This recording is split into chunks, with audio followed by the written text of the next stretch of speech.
আজ উচ্চ মাধ্যমিক পরীক্ষার দ্বিতীয় দিনে ইংরেজি পরীক্ষা। তেমন ভাবে পরীক্ষা ভালো হয়নি এমনটাই বলছেন ছাত্রছাত্রীরা। উল্লেখ্য, এই বছরের উচ্চ মাধ্যমিক পরীক্ষা চলবে 29শে ফেব্রুয়ারি পর্যন্ত।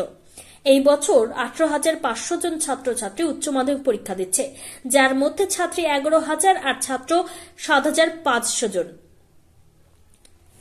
75টি ভেন্যু থাকছে, মেন ভেন্যু 17টি, 11টি স্পর্শকাতর ভেন্যু থাকছে। পরীক্ষা চলবে 3 ঘন্টা 15 মিনিট। শুরু হয় 9:45 মিনিটে, শেষ হয় 1টায়। 3 ঘন্টা 15 মিনিট চলে পরীক্ষা। পরীক্ষা শেষে ছাত্রছাত্রীদের প্রতিক্রিয়া শোনা গেল। বললাম কি, আজকে তো তোমাদের ইংরেজি পরীক্ষা ছিল, কেমন হলো? কেমন ভালো বলতে মানে কেমন প্রশ্ন? ভালো হয়েছে। কত উত্তর দিতে পেরেছি? দিয়েছি এমসিকিউ, এসিকিউ, তারপরে রিপোর্ট আসছে, রিপোর্ট দিয়েছি।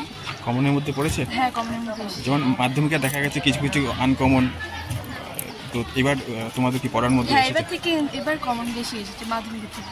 আচ্ছা, আসি।